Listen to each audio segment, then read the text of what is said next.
Falar com você, líder do Grupo Local de Atletas de Cristo.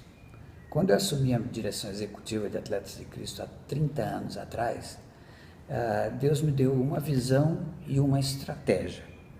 A visão era a certeza e a convicção que é plenamente possível alcançar o mundo inteiro através da linguagem universal do esporte.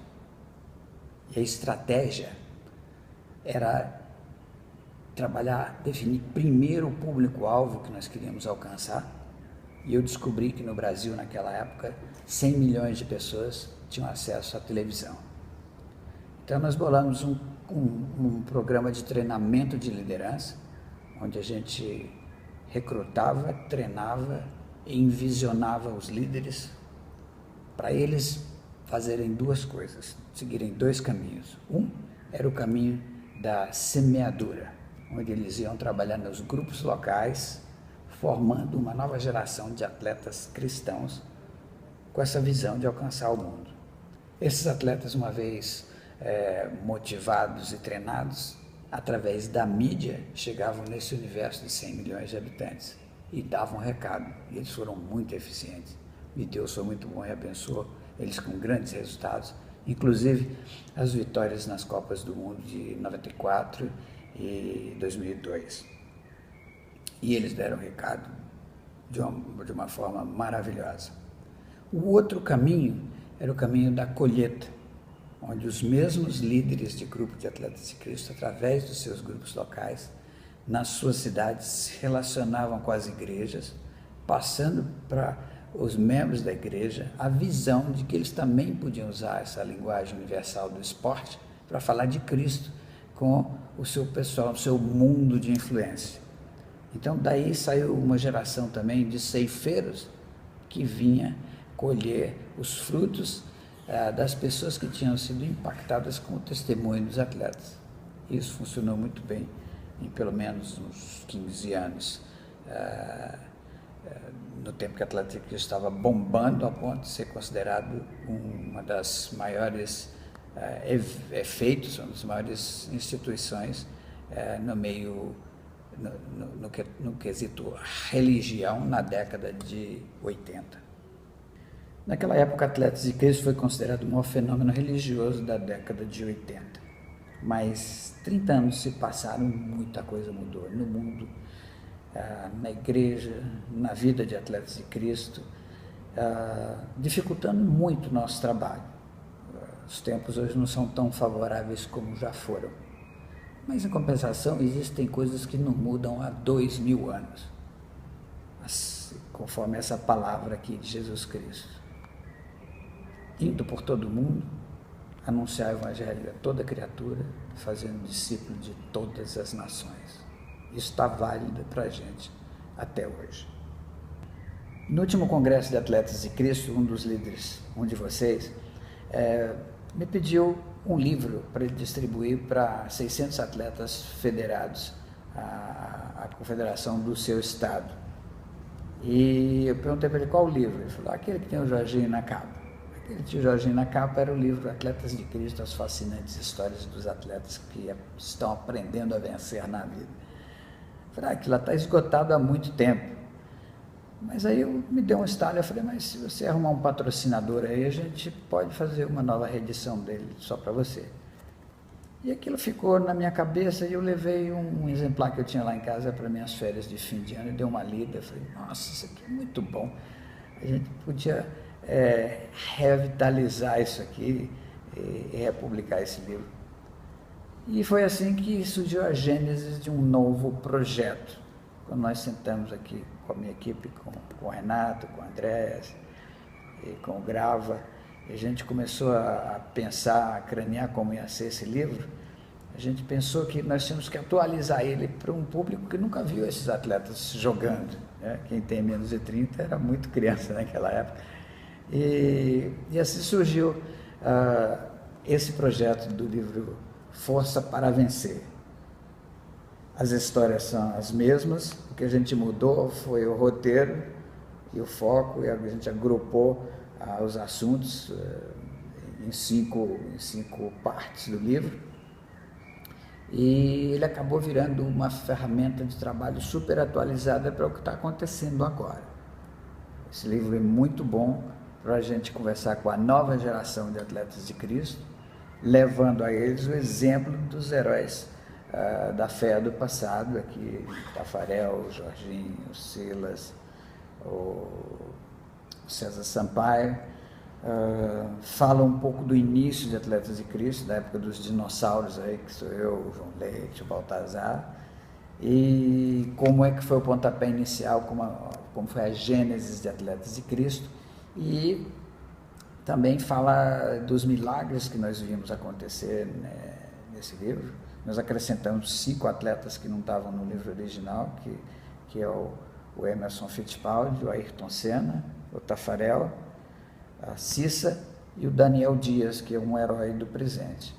E depois, no fim do livro, eu fiz uma entrevista com todos esses heróis do passado, e foi muito bom ver que eles estão ainda seguindo ao Senhor, estão casados, a maioria está casada com a original, e com os filhos nos caminhos do Senhor. Isso é muito, muito bom, e é um bom exemplo para os atletas de Cristo da atualidade, que estão andando aí meio sem referência. Então, a história dos outros, o livro é um documento histórico que vai encorajar no discipulado, na produção de novos atletas de Cristo, e também é um excelente meio de motivar a igreja. Fala-se muito atualmente na igreja missional. O que é uma igreja missional? Alguém me perguntou, a igreja que tem missa? Eu falei, não. A igreja missional é aquela em que todos os membros da igreja são missionários. E esse livro é uma excelente oportunidade para o pessoal treinar a ser um missionário indo por todo o mundo no seu mundo de influência. Então a gente tem esses pacotes de 10 livros aí que podem ser adquiridos por um preço promocional. Ele custa um terço do que custa nas livrarias, e você escolhe 10 pessoas que você quer alcançar para Cristo, começa a orar por elas e distribui esse livro aí como presente de Natal, e inevitavelmente o livro vai suscitar algumas perguntas que você vai poder responder. Então, nesse trabalho eu vou estar visitando muitas igrejas. A gente preparou uma linha de raciocínio, um sermão que se chama A Igreja Missional e o Esporte, e com isso a Atletas de Cristo vai ganhar muita força perante as igrejas, e as igrejas são uma fonte de recursos grandes, de recursos econômicos, de recursos humanos, para revitalizar Atletas de Cristo na sua cidade, na sua região. Então, está aí uma ferramenta de ceifa de última geração que Deus está arrumando para a gente fazer uma grande colheita para os celeiros eternos. Então, agora nós vamos falar um pouco do livro. Ele é um livro que tem histórias alegres, histórias tristes, histórias dramáticas, histórias incríveis, mas acima de tudo, histórias reais em seus personagens e situações. E entre essas histórias está aqui a história de uma menina de rua que se tornou tricampeão mundial de karatê, um recordista de cartões vermelhos premiado como o jogador mais leal do mundo, um campeão de Fórmula 1 perdido na selva com um filho pequeno após um desastre aéreo, um jogador que perdeu a perna, mas se encontrou no jogo da vida, um nadador que nasceu sem as mãos e sem um pé e conquistou 61 medalhas, um time que fugiu de campo para não morrer lixado nas mãos de uma torcida enfurecida, um surfista que desapareceu misteriosamente com prancha e tudo. Ele começa com o Tafarel contando a final da Copa do Mundo de 94, em que o protagonista do lance final foi ele e o italiano chamado Baggio. E ele conta como é que foi esse drama, que foi assistido por metade da população do planeta. Depois vem a história do Silas com Força para Viver, e aí vai. O outro capítulo dramático é a história do Ayrton Senna, com a grande pergunta: Ayrton Senna foi para o céu? Isso foi o que aconteceu lá em Atletas de Cristo, que o telefone tocou o dia inteirinho depois da tragédia de Imola, e todo mundo queria saber disso. Então, o livro é cheio de histórias muito, muito fortes, muito dramáticas, em que a gente vê as mãos de Deus trabalhando na vida desses atletas todos, e isso é um referencial muito bom para as novas gerações. Depois de cada de cada capítulo tem uma ficha técnica de cada atleta. O livro termina com um capítulo que é onde o leitor vai escrever a história dele, a ficha técnica dele. O livro fala do plano da salvação, mostra como o cara pode aceitar Cristo de uma maneira bem legal, bem descontraída. A linguagem está bem, a linguagem do esporte para esportista. Não é um livro de teologia, é um livro de testemunho. A diferença de um testemunho para uma teologia é que a teologia é teórica, o testemunho é prático. Então, é de muito fácil assimilação e termina com fala dos heróis do passado, do herói do presente, que é o Daniel Dias, e os heróis do futuro. E o grande herói termina com o grande herói, que é o nosso herói maior, Jesus Cristo. Eu vou ler só a ficha técnica dele rapidinho aqui para você ter uma ideia. Nome completo: Jesus Cristo. Local e data de nascimento: Belém, no ano 0, na sua formatação humana. Estado civil: solteiro comprometido, futura esposa, a noiva. Livro favorito é o livro da vida, com os nomes dos seus heróis eternos. O herói maior dele é o Deus Pai.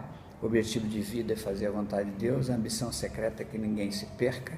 A maior alegria da carreira, toda vez que um pecador arrependido se entrega e o recebe como Salvador. A maior frustração é a rejeição e ingratidão do ser humano criado à sua imagem e semelhança. Aí vem os hobbies dele, né? O hobby dele é transformar água em vinho, andar sobre as águas, domar tempestades, expulsar demônios, virar mesa, chicotear vendilhões, encarar multidões enfurecidas, peitar o sistema, dar nó em cabeça de fariseu, ressuscitar, levitar e outros esportes radicais. E por aí vai.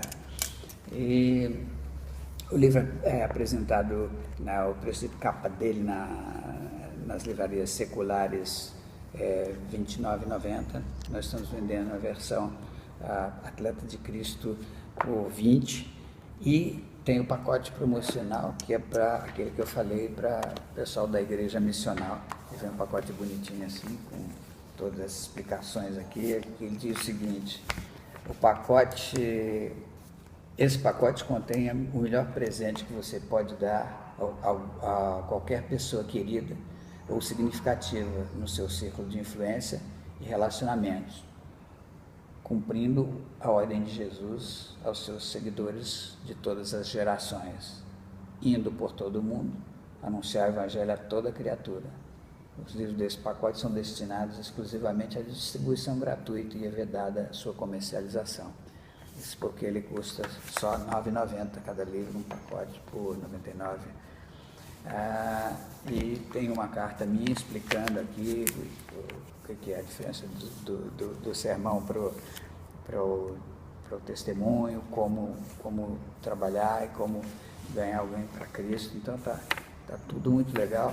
E eu quero convidar vocês para o congresso. Lá no congresso eu quero dar um pacote desse de presente para cada líder de grupo local. Eu já conversei com o Gravo, a gente vai até fazer um seminário com os líderes de grupo local lá, para a gente afinar esse negócio da visão e das estratégias. Eu tenho certeza que Deus vai fazer grandes coisas através da sua vida com esse Ministério de Atletas de Cristo, porque é um ministério que nasceu no coração de Deus e você é muito importante. Nós costumamos dizer que o líder de grupo local é a espinha dorsal do Ministério de Atletas de Cristo. E cada vez mais nós estamos convencidos que assim é. Então eu queria te convidar, te encorajar a ver o congresso nesse ano, que nós vamos estar juntos lá. Deus abençoe muito.